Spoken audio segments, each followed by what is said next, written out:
Hey everybody, welcome back to FeedbackLoop. I'm Joey. And I'm Jeremy. And this week we're on episode 7 of season 2 of FeedbackLoop. You know, we haven't figured out an intro. We haven't figured out a way to go into this now that we haven't Do picked people an album. care about season episodes for podcasts, or is it just overall count? I don't know. See, Alyssa has been watching, or not watching? No, she's been listening watching a podcast called Hello from the Magic Tavern. And they have seasons on there, so right. But are they counting episodes within the season? Possibly not. Or are they just counting overall? Because this is episode 103. Okay, of 103 in general. Well, right? Hey, welcome to episode 103, people. Jeez, I don't want to project on you. I feel like it's been a very long time since we've done this podcast. I agree. Days are getting way longer. Yeah. Especially like just the past week, like the past weekend, even through today, just feels like a lifetime. Mm-hmm. And I don't know what's going on, man. What did you listen to in the previous fortnight, Joey? So in the past fortnight, I have actually, in a rare form, I had made good on a promise to listen to the new Helms Alee album. I made good on at least 2 of my promises, but one of them was Helms Alee album. It's the new Keep This Be the Way is the name of it. Just some word salad there for an album title out of Helms Alee. I also, for the record, promised to listen to that album, and I did not listen to that album. Well, then I feel a little bad about what I'm about to say. So we listened to Sleepwalking Sailors as part of, I think it was like under episode 20. It was way early on in the game. And I was underwhelmed by this album, honestly. Interesting. Have you listened to other Helms Alee albums since, I guess, Sleepwalking Sailors? I have, and each one has seemed to hold my interest less, like progressively. As the one from 2019, I can't remember the name of it right now, but I was just like very lukewarm on it, and then this one, it was pretty much the same. It somehow felt softer, but also more dissonant, like in the vocals, at least the clean vocals, because they have the drummer, she does like the clean vocals, and then the guitar player, he does like the harsher vocals for it. And a lot of the times they were singing, it just kind of fell flat for me, which usually like singing on key isn't something I'm a huge stickler for, but it also like they just kind of didn't hit. It just didn't hit right for me. There was one song right in the middle called Do Not Expose the Burning Sun. It's like a 7-minute groove, and I liked that one, but I think it's because it played more to their harsher sound rather than the softer sound that they kind of kept throughout a lot of the album. That's interesting. I feel like even on Sleepwalking Sailors, I mean, I enjoyed listening to that album, but I feel like the criticisms that you have of the new album are potentially criticisms that I had of Sleepwalking Sailors. Really? And I guess criticism's maybe the wrong word, but I think those are kind of, when I think of Helms Alee and I think back to that album, those are kind of like the staples where it's kind of like chaotic, kind of not super polished, and just kind of like a Mastodon-esque, like a rougher kind of Mastodon-esque sound without the polish that Mastodon has. And so I'm kind of wondering, A, if I'll enjoy it when I listen to it, and B, if your recent experience with Hushed and Grim by Mastodon has maybe softened your opinion of Helms Alee, or I guess hardened your opinion of this Helms Alee album, because it's not going to live up to Hushed and Grim. Yeah, that's a possible take. That honestly might be the case, because it just fell flat for me, honestly. And Hushed and Grim was just such a, not to, because we did this in the Helms Alee album where we were just like, they're just like Mastodon, which but they are a similar sound, and Mastodon's just like coming off the rails of me having just listened to Hushed and Grim a bunch, because I didn't just listen to it once, I listened to it a bunch because it was a really good album. And then I listened to this one and I was like, okay, yeah, it's an album. Yeah, interesting. So I kept up a few other quick promises. One of which Sigrid released her first album called How to Let Go. I enjoy it. I don't think I enjoy it as much as I enjoyed the singles that I had heard. So as a whole, it maybe doesn't really hold up. It just kind of, it's not bad, but it's pop music and it doesn't really stand out too much Yeah. overall. And then I listened to an album called Planet Oasis by Just a Gent, is the artist's name, which has some really cool like future bassy electronic sounds. That was kind of a hidden gem that I think I really enjoyed. And Nice. then there were the big albums that Yeah. there's one specific big album that I know we both listened to, and there was a tangential. One of those words. I feel like I said it wrong the first time, but there was a related thing. So what other promises did you keep outside of Helms Alee? I also kept the listening to the first Black Country New Road album, titled For the First Time. And it was definitely a rawer take on their sound, but you were right. Like it seems like they very much had the idea of what their band was going to be, and they just knocked it out of the fucking park. Came out strong. Like, it is possibly one of the strongest opening albums I think I've ever heard from a band. Mm-hmm. And while I don't know if I necessarily like it more than Ants From Up There, it's cool to see the progression. Yeah, it's super the cool. Two albums, because like clearly, I mean, there wasn't a huge turnaround in time between the two albums, but just it was like a year. Yeah, so to like go from their first album to their second album, like there's a clear progression there, but the core is still very much intact in the first album. Like they were like, they just purely added polish essentially. And like you could tell they had more experience with the whole situation, I guess, for Ants From Up There, which is fantastic. And I think part of the thing that keeps me from liking it more than Ants From Up There is the polish that they had on the strings and wind instruments, specifically on Ants From Up There. Like the saxophone. Yeah, dude, like the beginning of Haldern on Ants From Up There is never not going to give me chills, just because it's like, it's so good. That whole album is so good, really. Yeah. Go listen to that album if you're listening to this. And go listen to their first album For the First Time as well. Like, listen. Just listen. To be clear, the album is called For the First Time. Yeah. But it'll also be For the First Time for you if you haven't listened to them. Yeah. Which maybe that's why they titled it that. One more thing, I guess, before we get into like whatever big albums, is Horse Jumper of Love released a new single called The Natural Part that I listened to, along with another of their recent singles called I Poured Sugar in Your Shoes, both of which are going to be coming out on a new album that comes out June 17th, I think is what they said. But I liked them a lot, but I will say their music, which Horse Jumper of Love, we covered one of their albums on a previous episode. Their music, I don't feel like it really works in a single format. Interesting. I do like the songs, and like, don't get me wrong, they are good songs, they're good on their own, but I feel like what I like a lot about their music is like the greater context. Yeah, like as a whole album experience where it has context for other songs, and without that context, I feel like it's gonna hit way better. The songs will, once the whole album comes out. Yeah, I feel that way about a few bands, one of which is actually releasing a new album in the upcoming fortnight. So nice. we'll get to that when we talk about promises that we will inevitably break at the end of this episode. But I guess we'll move on to the meat, the good. Oh yeah, that we've listened to.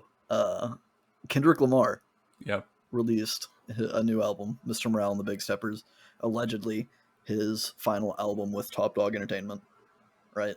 Yeah. So this is presumably the end of Kendrick Lamar as we know it.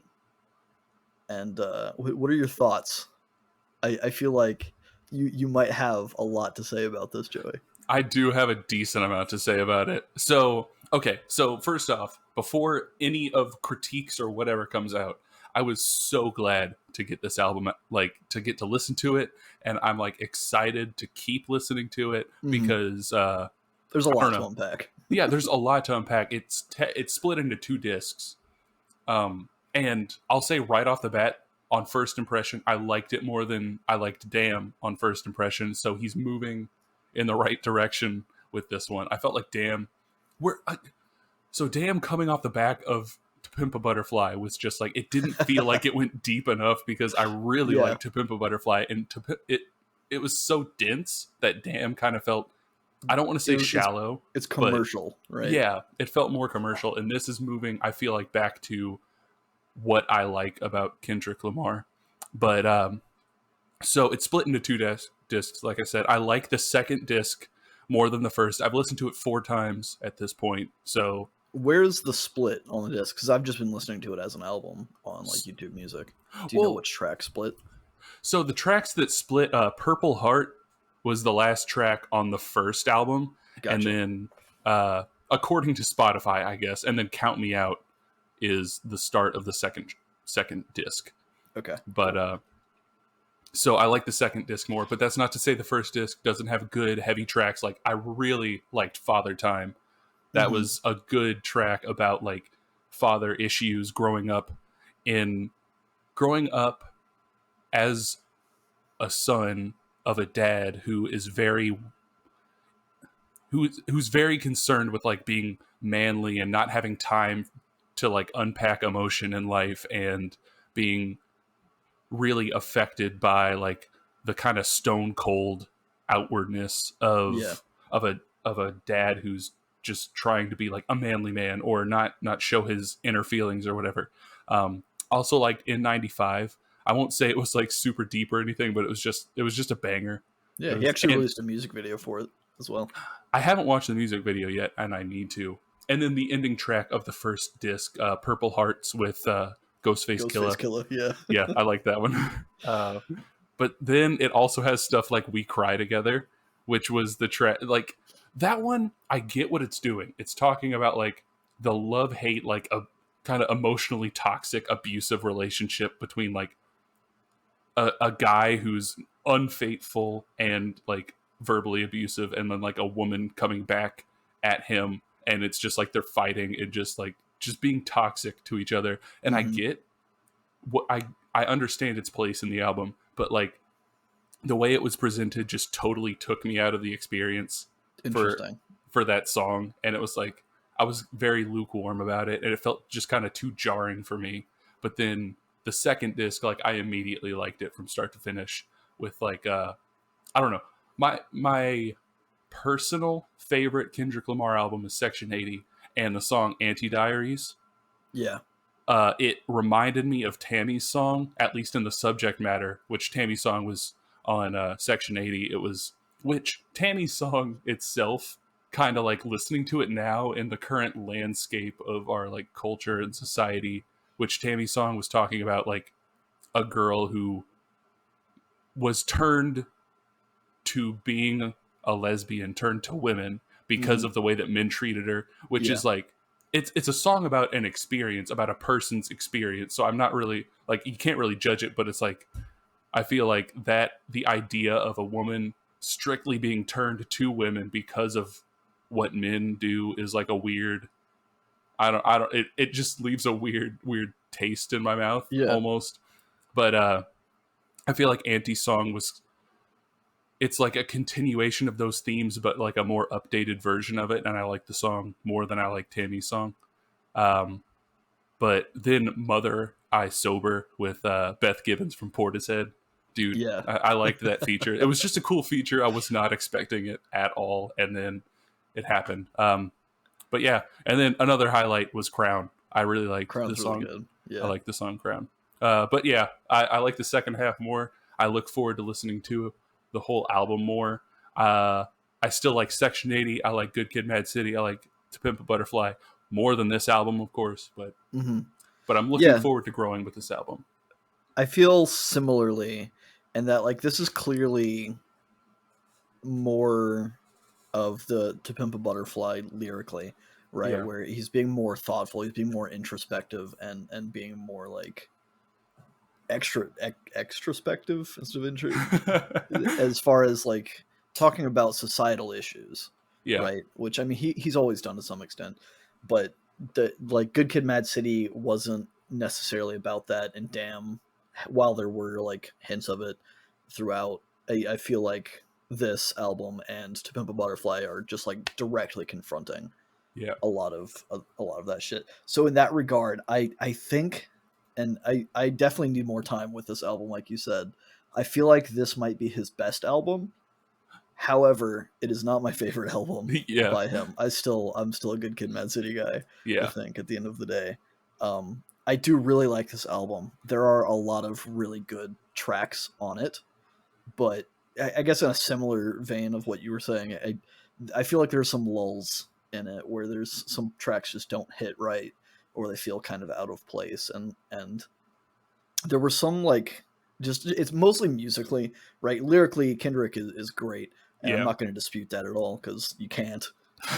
But I feel like some of the production on some of the tracks was just kind of a miss for me, Yeah. and like Die Hard is one of them in the first half that kind of felt a little weird for me, and I didn't really vibe with it. And then like the later in the album, like I was starting to notice things that were kind of weird production wise that reminded me of like Kanye West's beats. And Yeah. so in that regard, like, yeah, it's cool, but also at the same time, it's like I feel like I've heard this like it feels kind of generic, I guess, at some points because it's just like typical hip hop. It's the modern hip hop sound, I Yeah. guess, which you can't slight Kendrick for that. I'm sure he doesn't produce all of his stuff, and it sounds cool, so like it's whatever. But there were definitely some tracks where it was just like the production missed a bit for me. However, there is something that is interesting that'll actually tie through another album that I listened to this week, and that is at the beginning of one of the tracks. I can't recall which. He samples Florence and the Machine, one of the songs from her previous album called High as Hope. I think it's the first track on High as Hope that he samples. But I called I pulled that sample out because I listened to High as Hope a lot when that album Mhm. came out by Florence and the Machine. I really love that album by Florence and the Machine. Florence and the Machine also released an album the same day as this Kendrick Lamar album. So I'm not sure if that was like planned or like intentional or if it just kind Yeah. of happened. But the next album on my list is Florence and the Machine's new album called Dance Fever, which I listened to a bit over the weekend as well. And it's pretty good. I need more time with it for sure. I don't like to make hasty, I guess, decisions with it. But I really loved High as Hope. And her new album, Dance Fever, is strong. It's a strong contender, I think, for me. But it also made me realize that this is her third album this year. She What? released 2 other albums apparently earlier in the year that I had no idea about. So that's on my to-do list for next week, is to check out those other 2 albums. But yeah, Dance Fever came out. It's great. I don't know how you feel about Florence and the Machine if you've listened to a lot of her music, but it's worth checking out. I think I've only heard that Dog Days song. Mm. You should listen to High as Hope, which I think was 2018. And it's the album that Kendrick actually sampled in Mr. Morale and the Big Steppers at some point. So it's a fun sample connection there. Well, hell yeah. I love samples and I love sample connections. I love finding things through samples. So I'll at least try to keep that in mind to check out because I know, like you said, we make promises and we Yeah, break we're gonna make a promises. ton of promises and then keep breaking them. That's just how it is. I mean, there are things that we want to do, and then there are things that we actually do, and Yeah. they don't always line up, and that's just the nature of the beast. Also, just a last quick bullet point. I'm still listening to the Necrogoblicon album. I have not stopped listening to that album. I listen to it 3-4 times a week at least. Hell Still, yeah. it's just so fucking good. I just love it. So that's probably gonna be album of the year for me, Oh honestly, shit. just because like it doesn't stop being good. Maybe I'll have to listen to that while I'm playing RuneScape Do it. because that's what I've been It's such a doing. weird and interesting album. What are you Man, listen? What are you? So I guess if we're done with previous lies and promises broken and what we've actually been listening to, what are we moving on to? so I've been trying to find some more like electronic music, and I found a band that I don't actually even. Okay, here it is. Stereolab. I listened to an album by them, Dots and Loops, and while it didn't necessarily hit too much with me, I like I like the idea of this band, so I want to listen to a lot more by them, so I Mhm. can see if I really do like them or not. And I also had another band that I was listening to called Sneeze, and I want to Bless you. give them more shots. I like I feel like there's bands that I like the idea of, or that I see them and I hear certain things about their sound and I really want to like them, but it doesn't click with me immediately. So I feel like I have to force myself to like them, Yeah. or at least try to, and Yeah. then if it just doesn't work, it doesn't work. But I need to give them a fair shot. Yeah, and a lot of times in those scenarios, at least for me, if I really like try to force something and then I don't end up liking it, then I'll give it, like a year, Yeah, 2 years, 5 years, whatever, and come come back. back to it, and it usually softens that because it's setting expectations, and Yeah, you're kind of judging like based on memory and stuff by that point. And you're just like, yeah, like I remember like wanting to like this, so let's give it another shot, kind of a thing. And it's going in with softer expectations, I suppose, yeah. helps a lot. As far as electronic music goes, coming up, I don't know if this is necessarily the kind of electronic music that you're looking for, but there's a guy that goes by the name of Party Favor who has a new album coming out called Reset. Is coming out next week, I think. Hmm. So I'm planning on checking that album out when that comes. Also, Flume has his new album coming out next week. So I'm very excited. I think that album was probably going to be a album of the year contender for me as well, just based on the singles so far. So I'm very excited about those two albums. Well, fuck yeah, dude.